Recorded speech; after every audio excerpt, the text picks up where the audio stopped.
বাবা তোমার পরিশ্রমের মূল্য কখনোই দিতে পারবো না। সেই ছোটবেলা থেকে কত কষ্ট করে বড় করেছো, কিন্তু বিশ্বাস রাখো তোমার ছেলের প্রতি। যতদিন বেঁচে আছি তোমাদেরকে ভালো রাখার দায়িত্ব আমি নিব, মৃত্যুর আগ পর্যন্ত।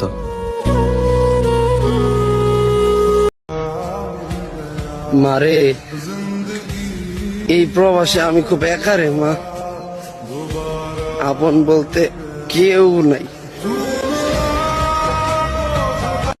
আল্লাহ তুমি আমাকে প্রতিষ্ঠিত করে দাও, কারণ আমি পরিবারের বড় ছেলে।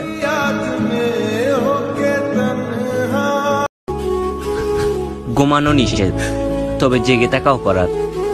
অনুমতি আছে মৃত্যু, তবে স্বেচ্ছায় মহাপাপ।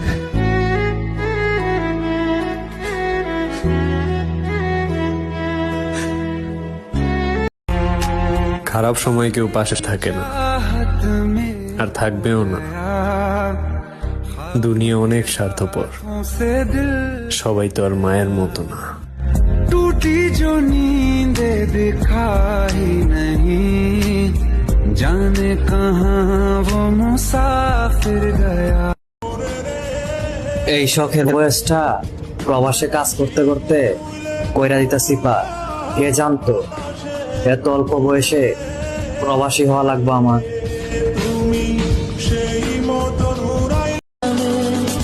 মাগো, তুমি শুধু দোয়া কইরো, তোমার ছেলের শত কষ্ট ভুলে যাবে সেদিন, সফল হতে পারবে যেদিন।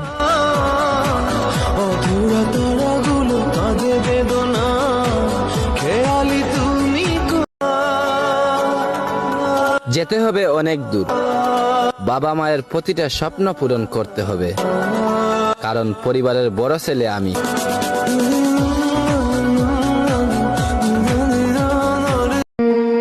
দুঃখের পরে নাকি সুখ আসে, কথাটা যদি সত্যি হয় তাহলে ভবিষ্যতে প্রচুর সুখের মালিক হব আমি, কারণ বর্তমানে দিনগুলো আমি প্রচুর কষ্টে কাটাইতেছি।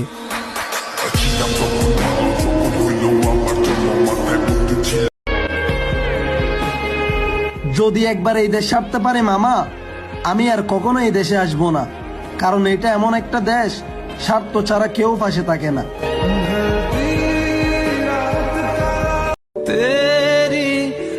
পুণ্য শহরটাও শূন্য লাগে মা, যখন দেখি না আর তোমার মিষ্টি হাসি। কপালের কি দোষ দিব মা, নিজের ইচ্ছায় তো নিজে হইছি প্রবাসী। আমার যদি কোনোদিন টাকা হয়ে যায় তাহলে আমার আম্মা আব্বারে লয়া মক্কা মদিনা দিমু পারি। আর এই স্বপ্নটা পূরণ করার জন্যই এই দূর প্রবাসে ঘন্টার পর ঘন্টা কাজ করি। প্রতিষ্ঠিত হতে হবে, এটাই জীবনের লক্ষ্য। প্রতিশোধ তো প্রত্যেকটা বেঈমানের থেকে নিব, আপাতত ক্যারিয়ার করতে ব্যস্ত।